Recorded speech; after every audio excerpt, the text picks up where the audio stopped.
Hello my dear students, welcome to this class. मैं हूं DK Singh और आज मैं बताऊंगा सिलेंडर के बारे में। यह जो टॉपिक है यह सरफेस एरियाज एंड वॉल्यूम्स का टॉपिक है। इसके पहले वाला वीडियो में मैंने क्यूबॉइड उसके बारे में बताया था, उसके फॉर्मूले को प्रूव किया था, जिसका लिंक मैं इसके डिस्क्रिप्शन में दे दूंगा, आप वॉच कर लेंगे। तो यह जो टॉपिक है सिलेंडर, इसमें यह होता कैसा, इसका डेफिनेशन क्या होगा, इसमें क्या क्या फॉर्मूला होता है, इसके फॉर्मूले को हम कैसे प्रूव करेंगे, इन सभी के बारे में हम जानेंगे। तो चलिए शुरू करते हैं आज की इस क्लास को।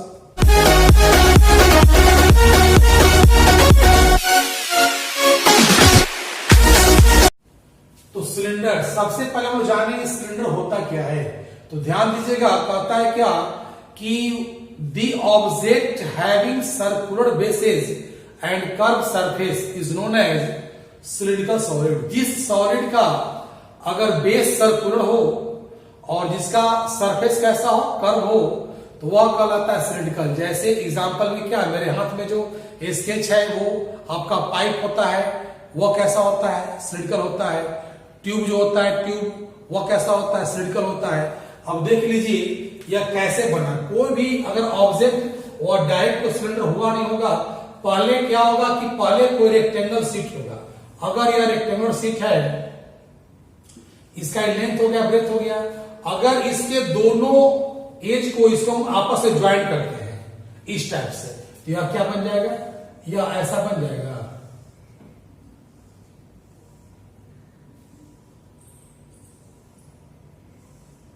ये बन गया सिलिंड्रिकल।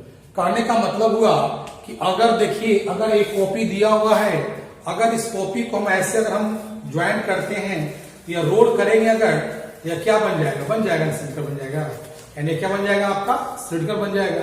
तो ठीक इसी तरह से कोई रेक्टेंगल शीट दिया हुआ है, इस शीट के दोनों इस कोर को हम आपस में ज्वाइन कर देंगे, रोल कर देंगे अगर, तो ऐसा बन जाएगा।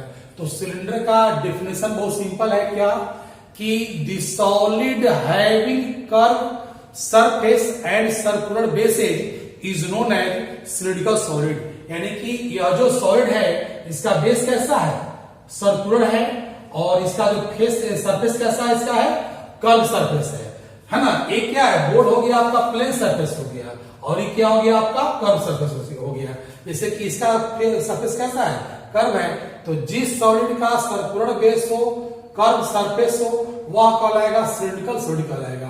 अब इस सिलिंड्रिकल सॉलिड में दो चीज आपका इंपॉर्टेंट है, कौन कौन, रेडियस और हाइट। तो ए हो गया आपका रेडियस हो गया, और ए क्या हो गया आपका, हाइट हो गया आपका। तो रेडियस ऑफ द बेस और हाइट याद रखिएगा। जैसे मैंने बताया था कि क्यूब और क्यूबॉइड रहने पर, क्यूब में रहने पर हम साइड पहले निकालेंगे, क्यूबॉइड रहेगा तो लेंथ, ब्रेथ और हाइट पहले निकालेंगे।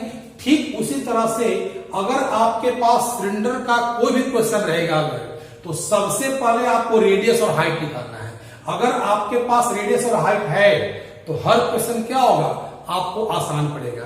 तो ये हम लोग यह जानते हैं पहले कि रेडियस क्या होता है। रेडियस जान गए, यह क्या है, रेडियस ऑफ द बेस हो गया, यानी कि सर्कल के बारे में आप लोग पढ़े होंगे, उस रेडियस क्या होता है पता है आपका। हाइट क्या होता है, the distance between the vertical distance between two bases. इसका जो दो बेस है ना, दोनों के बीच का डिस्टेंस का हाइट का गया। तो ए हो गया आपका सिलेंडर की जानकारी हो गई आपकी। अब देखिए इसमें कुछ फॉर्मूला पढ़ना हमको है, आपको पता होना चाहिए कि इसका एरिया दो तरह का होता है। एक होता है कर्व सरफेस एरिया, और क्या होता है, टोटल सरफेस एरिया। तो हम लोग पहले पढ़ते हैं सीएसए के बारे में, कर्व सरफेस एरिया।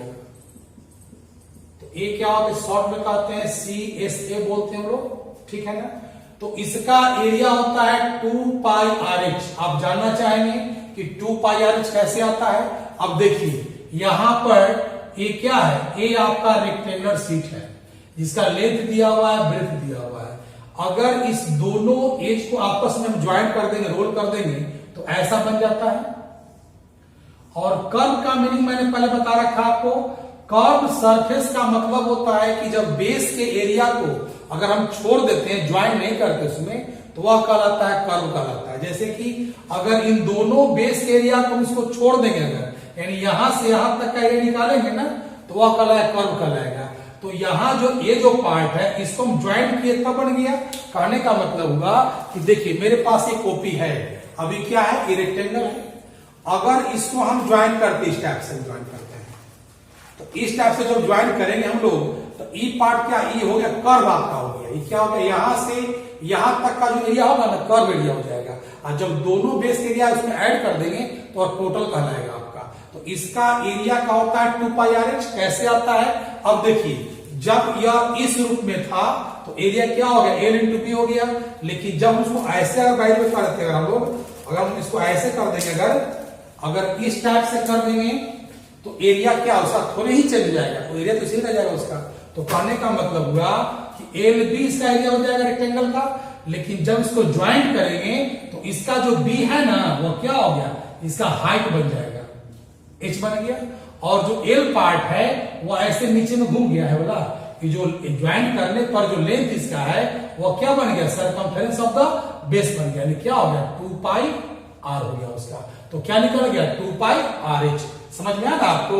जब इसका एरिया होता है LB होता है, जब इसको हम ज्वाइंट करेंगे तो जो ब्रेथ है वो हाइट बन जाएगा, और जो लेंथ है ना वो क्या हो गया, पेरीमीटर बनेगा किसका, बेस का।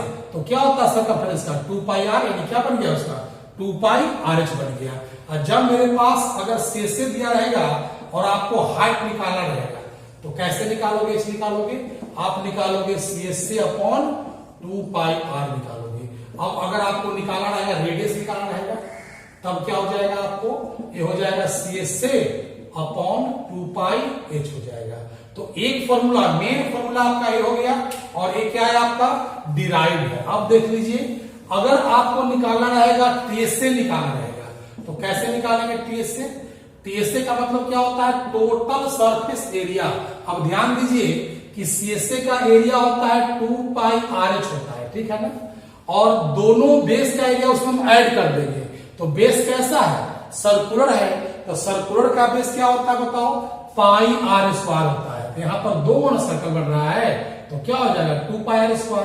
हम यहाँ पर 2 कॉमन लेंगे, 2πr, तो क्या बचेगा, h + r बच जाएगा। यानी कि यह हो गया TSA का फॉर्मूला 2πr × h + r। और कोई पूछता आपसे है कि TSA का फॉर्मूला इतना कैसे होता है बताइए, तुम क्या कर देंगे, 2πr × h + r हो जाएगा। अब देखिए 5 में हमको जानना है, वॉल्यूम के बारे में जानना है कि वॉल्यूम सिलेंडर होता क्या है। याद होगा आपको, मैंने जब पढ़ाया था, क्यूब और क्यूबॉइड बताया था, उसमें बताया था कि जिस ऑब्जेक्ट का दोनों बेस अगर इक्वल रहेगा, अगर तो बेस के एरिया में हाइट से मल्टीप्लाई कर देने पर वॉल्यूम निकल जाता है। ऐसे वॉल्यूम के बारे में पता होगा ना, कि जो कोई भी ऑब्जेक्ट जितना स्पेस को कवर करता है, जितना स्पेस घेरता है, वह कहलाता है क्या, उसका वॉल्यूम कहलाता है। बताया था कि the space occupied by an object is known as volume of the object. किसी भी ऑब्जेक्ट के द्वारा जितना जगह घेरा जाता है वह उसका वॉल्यूम कहलाता है। तो यहां पर इसका वॉल्यूम कैसे निकालेंगे, इसका दोनों बेस क्या होता है, आपस में इक्वल होता है। तो बेस के एरिया में हाइट से मल्टीप्लाई कर देना है, तो बेस का एरिया कैसा होगा, एरिया ऑफ सर्कल है ना यहाँ पर, तो क्या हो गया इसका πr², और हाइट कितना हो गया h, तो क्या बन गया πr²h। हम समझ में आपको आ गया होगा कि वॉल्यूम ऑफ सिलेंडर का फॉर्मूला πr²h कैसे होता है। तो जब याद रखिए, कोई भी ऑब्जेक्ट अगर दोनों बेस आपका सेम आपका है, तो एरिया ऑफ द बेस से मल्टीप्लाई कर देंगे हाइट से ना, तो उसका वॉल्यूम निकल जाता है। अब देख लीजिए, जब मेरे पास वॉल्यूम दिया रहेगा और हमको निकालना रहेगा, हाइट निकालना रहेगा, तब क्या हो जाएगा, वॉल्यूम अपॉन πr², यानी एरिया ऑफ द बेस। अगर मान लीजिए कि आपको निकालना रहता रेडियस, तब क्या बनाते इसके लिए डायरेक्ट फॉर्मूला हम लोग, कि वॉल्यूम अपॉन πh√, यानी कहने का मतलब हुआ कि वॉल्यूम अपॉन πh। तो ए हो गया, जो 7th फॉर्मूला हो गया आपका। इसमें मेन कौन है, मेन हो गया आपका 1 नंबर, 4 नंबर और 5 नंबर। जो राउंड किया हुआ है मेन है, ये सब जो राउंड नहीं किया हुआ है डिराइव्ड है। तो आप अगर पूरे को याद नहीं रखते हो, केवल 1, 4, 5 को भी याद रखते हो, तो आपका क्वेश्चन आपको आसान पड़ जाएगा आपका, क्योंकि डिराइव किया हुआ है। इस फॉर्मूले से दोनों को डिराइव किया गया है, इस फॉर्मूले से दोनों को डिराइव किया गया है। अब हम लोग जानेंगे आगे की ओर, देखते हैं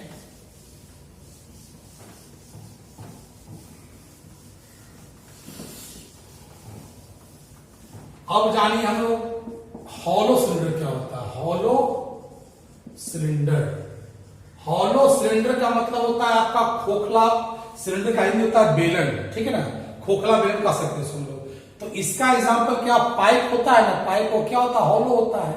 पाइप जो होता है वो क्या होता है, हॉलो। इसका देखिए डायग्राम बनाते हैं आपको।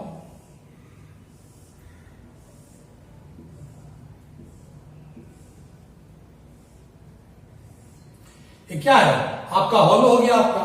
तो हॉलो सिलेंडर का अगर मान लीजिए हमको ये पार्ट है ना, इसका अगर हमको वॉल्यूम निकालना रहेगा तो कैसे निकालेंगे हॉलो सिलेंडर में। यहां पर बन रहा है ना, डबल ना बन रहा है इसमें सिलेंडर। अगर बड़े वाले सिलेंडर के वॉल्यूम में से तो छोटे वाले को माइनस करने से निकल जाएगा।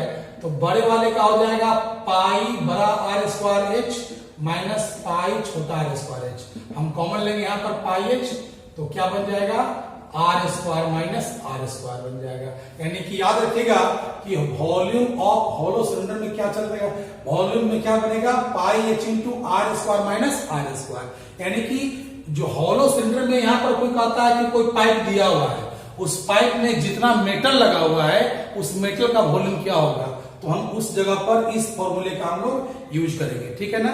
तो एक पूरा कॉन्सेप्ट हो गया आपका सिलेंडर के बारे में, उसके फॉर्मूले के बारे में, है ना। हम लोग अगले क्लास में चलेंगे इसके एक्सरसाइज को लेकर।